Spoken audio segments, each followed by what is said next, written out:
Hello and welcome back to Real People. This is episode 7, Dr. Sleep Review. I'm your host, Sam Elkins, and I'm joined today by the one and only Autumn Hines. Alright, so let's get into the spoiler-free section we will announce when we get into the actual spoilers. So let's get started.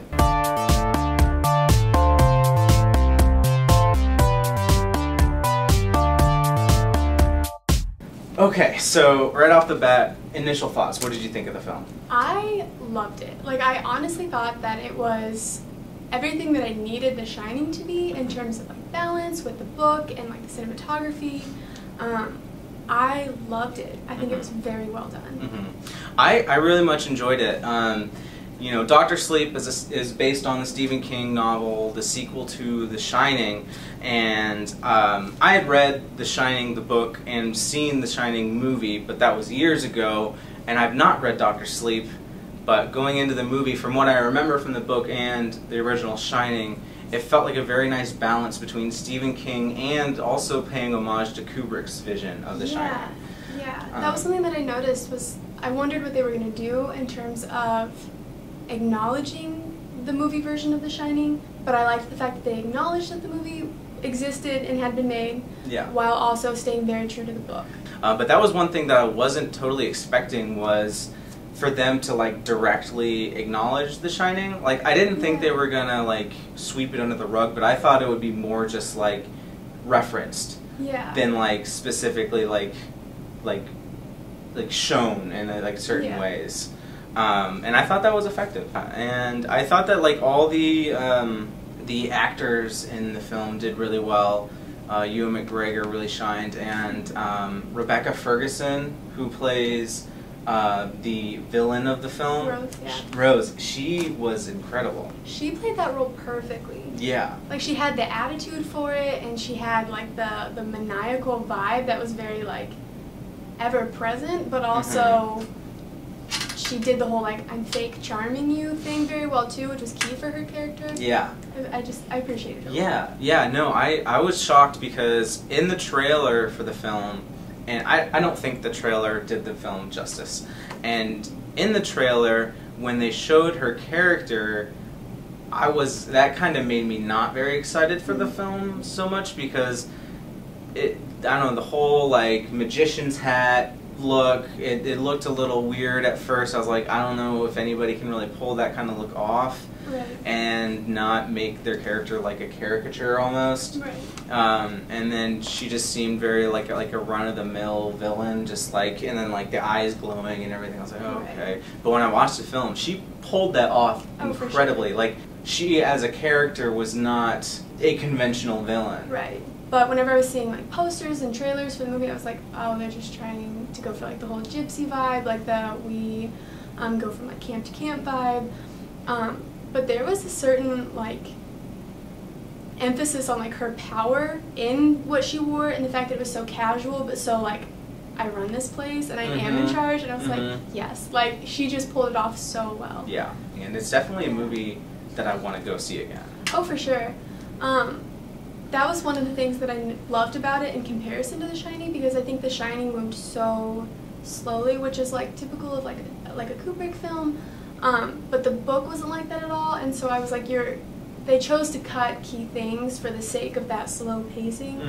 And we didn't see that in Dr. Sleep, and I loved that, and I very much so appreciated that. Alright, so that's all the time we have for the spoiler-free section, and now let's get into the spoilers. What is one spoiler that you want to talk about that you just really liked? The ending. And I don't know if we should like go into that right off the bat? Yeah. Okay. Absolutely, go into it. I loved it because I felt very, again, I'm going to bring up The Shining a lot. I was very disappointed by the ending in The Shining, especially having read the book twice through before I watched the movie the first time. They portray Jack as a strictly bad guy, where the hotel just like casually influenced him to be like an even worse guy. Yeah. But that wasn't the case at all. And so whenever he like died in the hotel at the end, they didn't show that he, at the very, very end, like came out of the ruse, came out from underneath the hotel's influence, and like chose to save everyone else and save his kid, Yeah. his wife, by dying in the hotel. Like, they don't show that. They just show No. that he died. And so I think with this ending, they not only did the book justice and said, like, hey, we saw you, we recognize you, that you existed, but also brought the Shining's Jack Torrance full circle. Yeah. Which I think is important. Yeah, and they did so well drawing parallels between Danny and Jack, and Yes. so whereas, you know, they had to work with Kubrick's vision of The Shining where Jack was just, his inner demons are just being coaxed out by the Right. by the hotel, and at the end he just dies as an evil person. Right. Danny kind of goes the opposite way, where you see that the hotel possesses him, and he's, you know, Yeah. very clear parallel from him and his father, where he's running with the axe Yeah. after Abra, but then he stops and he doesn't actually do Yeah. anything. He's able to come out, like you said, out of the ruse and like realize what he's doing, and then he's able to save everybody. Right. And I thought that was really nice that they were able to like take what should have happened with Jack, but also do it with Danny and draw those parallels. Right. Because, you know, throughout the film, Danny's talking about, like in the AA meetings, he talks about his father and how he thinks of his father in different ways and stuff, and so he's clearly still, you know, his whole life he's been traumatized by what the hotel made his father, or what his father did, and then he finally is able to like break free of that and prove that he's his own person. He's not just his father. Yeah. The scenes that they recreated from The Shining, what did you think about those? I thought those were very well done. There were so few of them, and a lot of them were just quick flashes. I think most of them actually were just quick flashes, that they brought The Shining back in for audiences. Like, they were like, hey, this is where this is relevant, and this is where this is why we wrote this into Doctor Sleep, was because of this happening in The Shining.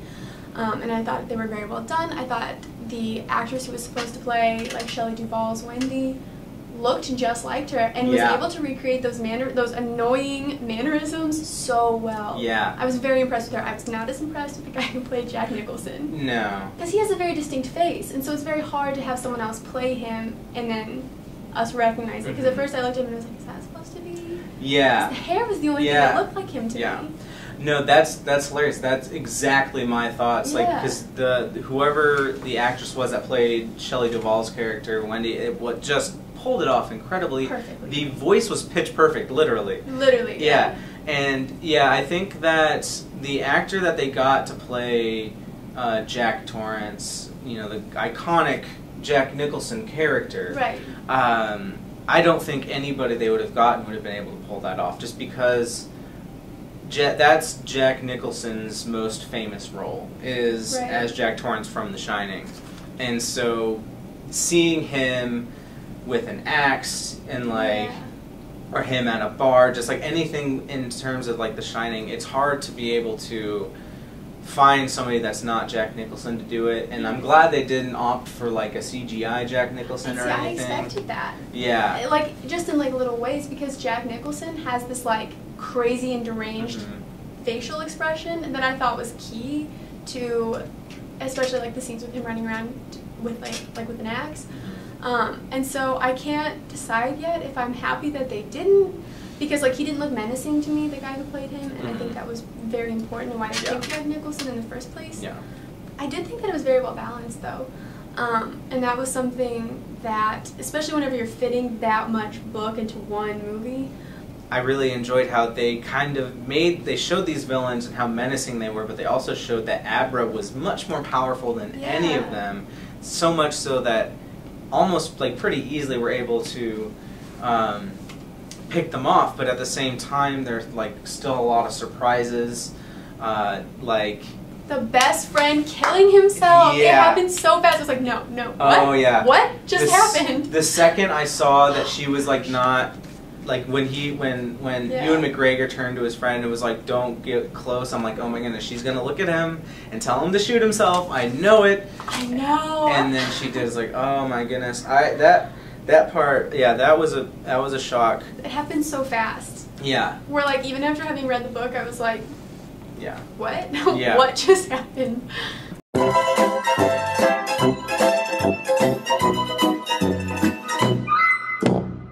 So were there any like small things that just kind of were like, what? Like that didn't really make sense? Yeah. The chalkboard part, and when with time passing, because right before the 8 years pass, we see like hello, and he says hi, and then 8 years pass, and then she writes again, something very casual, you know, and he says something along the lines of like, oh, it's been a long time, like my pen pal, and did they write each other back and forth, or was he saying it's been a long time, like I haven't seen you since you first said hello? Like I just was very confused on it. It was left very ambiguous. Yeah, because they only showed us hello and hi, so why would he refer to her as his pen pal if that was the only interaction they had, but then they didn't like say that they had any more than that. Yeah, that was a little weird. Another small thing with the chalkboard too is I expected somebody after like the word murder just like it's like exploded into the chalkboard. I expected somebody to like walk into the room or something, or like even like the guy who rented him the apartment to walk in and just see that on the board and be like, you good? Right, I mean like he lives right below him, so like you'd think you would hear the wall shattering into the word murder, you know what I mean? Yeah. One thing that I will say I was very disappointed by was not the movie but the marketing campaign. I agree. I said that before, that I don't think the trailer did the movie justice, and I'm going to reiterate that strongly because the trailer made it look like garbage. It did. I was not excited for the film until I read like critic reactions. Yes. And then I read that they were saying like, it was really good fusion of all these things. They're talking it up a lot more, and I was like, oh, there must be something more to it, and there was so much more. Yeah. And it's not that scary, but it's not scary. Yeah. It had some like genuinely creepy moments that I really enjoyed. Like specifically the scene that like got me the most, and I think it being so early on in the movie set me in the mood to be anxious and like sitting there in a wreck of nerves for the rest of the movie, was the scene with the little boy. Whenever they like stabbed him, I was like, that, what? Yeah. It was jarring, and it put me in like a what is going to happen next mood for the rest of the movie. When you get to that scene with the little kid, you're like, okay, there's only one way this can go. Are they really going to go this far? Right. And they did. They didn't even flash away. No, they didn't. And they showed like the little boy just like screaming and like it was intense and disturbing. Typically when they have like kid violence in movies, they'll like, even if they stay at the scene, they'll like flash up to where like you would just see like the bodies over him like hurting him, but not see the boy being hurt. And they kept it right here on him, and I was like, what? Are you allowed to do that? Like, is that something that's okay? You know what I mean? I like that term, kid violence. Violence against kids. I mean, yeah, that's what it just was. It was very jarring, and I think that's why other horror movies, when it comes to a kid, will flash away. It's because audiences aren't expecting that, and this time they were like, no, you've got to see it. Like, overall, I think this is like a great mixture of Stephen King, classic Stephen King elements, paying homage to Kubrick's vision of The Shining, and also I thought that Mike Flanagan, the writer and director, really infused his own talent into it as well. For those of you who don't know, Mike Flanagan wrote and directed the Haunting of Hill House series on Netflix. Yeah. Then go see it. It was really good. Definitely worth a watch. Yeah. What's up with Ewan McGregor and being in movies with kid violence, or like children dying? Like Trainspotting, you have like the baby in the crib that dies, and then in Revenge of the Sith, you have the younglings that get slaughtered by Anakin. It's a trend. If Ewan McGregor's in a film, hide your kids. No joke. If he's filming near you, move away. Move away. Get out of town. He's like the evil Sean Bean. Yeah. Anyway. So that's all the time we have today for Real People, Episode 7, Dr. Sleep Review. I've been Sam Elkins, and this has been Autumn Dodd-Hines. Thank you so much for watching. Next week, I will be reviewing Ford v Ferrari with Matt Damon and Christian Bale. So check that out. It'll be a lot of fun. So thanks for watching.